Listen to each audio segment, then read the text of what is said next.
할렐루야. 오늘 성경 통독 제44일째입니다. 오늘은 민수기 21장에서 24장까지 살펴보도록 하겠습니다. 민수기 21장부터는 이미 광야에서 광야 1세대는 다 죽고 광야 2세대들이 전면에 나와서 이제 정말로 가나안 땅을 향해서 한 걸음 한 걸음 나아가고 있는 그런 내용이 기록되어져 있습니다. 민수기 1장에 보면 그들이 행진을 할 때 가나안 남방에 있는 아랏 왕이 군사를 끌고 와서 그들을 공격해서 몇 사람이 포로로 잡히게 되었습니다. 이스라엘 사람들은 분노하고 하나님 앞에 서원을 합니다. 하나님이 만약 붙여주신다면 저 가나안 남방 사람들 다 진멸시키겠습니다. 그러고 나서 전쟁을 했는데 역시 하나님이 도와주셔서 그 가나안 남방의 사람들을 진멸하게 되었습니다. 어떻게 이런 일이 가능했을까요? 이것은 하나님의 큰 뜻 안에 있습니다. 하나님은 가나안 족속을 진멸하기로 작정하셨습니다. 왜요? 그 땅이 죄악이 관영했기 때문에 하나님이 진멸하기 작정했기 때문에 이스라엘 마음 가운데 분노의 마음을 주셨고 그들이 전쟁을 해서 하나님이 계획하신 대로 그들의 그런 죄악 많은 그런 백성들을 이제 심판을 하셨던 것입니다. 전쟁을 이기고 나서 이스라엘 백성들은 정말 사기가 올랐습니다. 그래서 빨리 가나안 땅에 들어가고 싶었는데 하나님께서 그들의 앞길에 있었던 에돔 족속의 땅을 정복하지 않고 그들을 돌아가게 만들었습니다. 왜 그랬을까요? 에돔 족속은 에서의 후예였기 때문에 하나님이 진멸하기로 작정한 그런 족속이 아닙니다. 그러니까 돌아가라 이렇게 말씀을 하셨죠. 그런데 돌아가면서 길이 험하니까 이들이 하나님 앞에 막 불평을 합니다. 하나님께서는 불뱀을 보내서 불평하는 그런 족속들, 그 사람들을 심판을 하셨습니다. 그런데 이 구절을 예수님께서 요한복음 3장에서 인용을 하시는 것입니다. 모세가 광야에서 뱀을 든 것처럼 인자도 들려야 하겠다.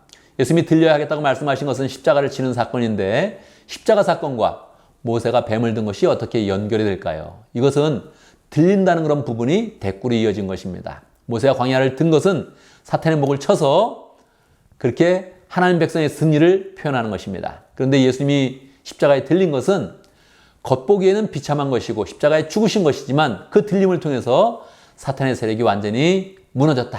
이것을 나타내는 것입니다. 이제 이스라엘 백성들은 이제 에돔 족속을 돌아서 좀 더 나아가다가 아모리 왕과 시온 왕을 만나게 됩니다. 이때 우리가 조용히 지나갈 터이니 길을 비켜주시오 했는데 그들이 길을 비켜주지 않자 그들과 전쟁을 하게 됩니다. 하나님은 큰 승리를 주셨고 아모리 족속과 또 시온 왕을 대패시키면서 가나안 땅으로 한 걸음 더 나가게 하셨습니다.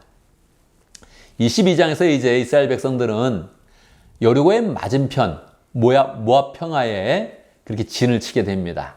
이제 마지막으로 그들은 모압 족속과 전쟁을 하게 되지요. 그런데 이 모압 왕이 발락 왕이었는데 발락 왕은 옆에 있는 미디안 족속과 연합전선을 펴서 막 대비책을 세웁니다. 이들이 내온 대비책은 인근에 발람이라는 그런 이방인 선지자가 있었는데 이 사람을 불러다가 이스라엘 백성을 저주를 하자는 것입니다. 그래서 사신을 보내서 발람을 초청을 했습니다.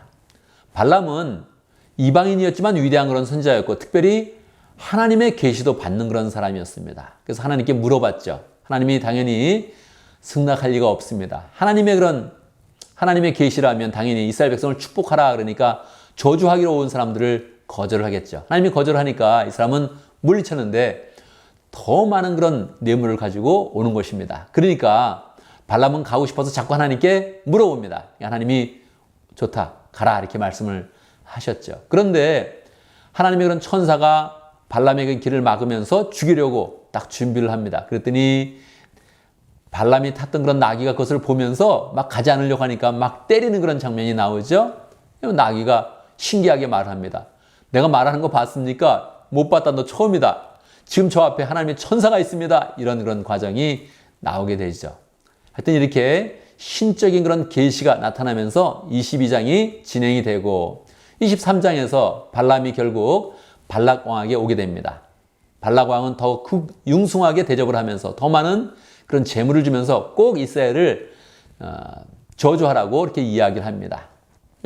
발람은 돈을 받았으니까 막 저주를 하려고 이렇게 노력을 하죠. 그런데 그때마다 하나님이 그에게 임하면서 하나님이 그 입에 말씀을 주십니다. 그래서 들어보면 저주를 내리지 못하고 계속적으로 축복의 그런 그 말씀을 하게 되는 것입니다. 2번에 걸쳐서 단을 쌓고 계속 노력을 했는데 하나님은 그 입술 가운데 성령으로 함께하사 이스라엘 백성을 축복을 하게 하죠.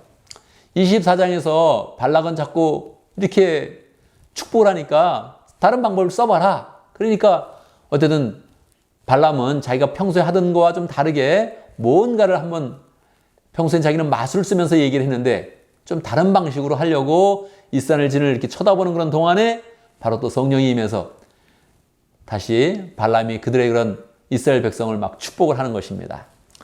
17절에 보면 그가 축복을 하는 그런 가운데 독특한 그런 그 말을 합니다.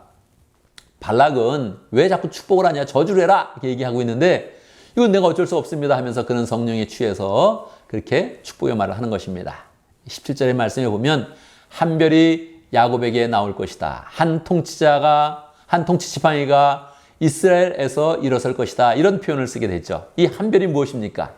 예수님이 태어날 때 별이 나와서 계속 예수님의 그런 탄생을 축복하지 않았습니까? 그 별을 통해서 동방박사가 왔죠. 바로 그 별이었던 것입니다. 이 발람의 그런 예언을 통해서 근동지방에는 예수님에 대한 그런 예언이 넓게 퍼지게 된 것이죠. 결국 발람은 이스라엘을 축복하고 돌아가게 됩니다. 그런데 여기에 영적 비밀이 있습니다. 발람은 돈을 많이 받았기 때문에 결국은 발락에게 이스라엘을 무너뜨리려 한 그런 계책을 전해주고 돌아가게 되는 것입니다. 24장에서는 그냥 발락이 돌아갔다 그렇게 하는 것을 마치게 되는데 25장에서부터 새로운 그런 전개가 이어지게 되는 것입니다. 우리는 그 내용을 다시 또 내일 성경 통독을 하면서 드라마틱한 그런 내용을 살펴보도록 하겠습니다. 감사합니다.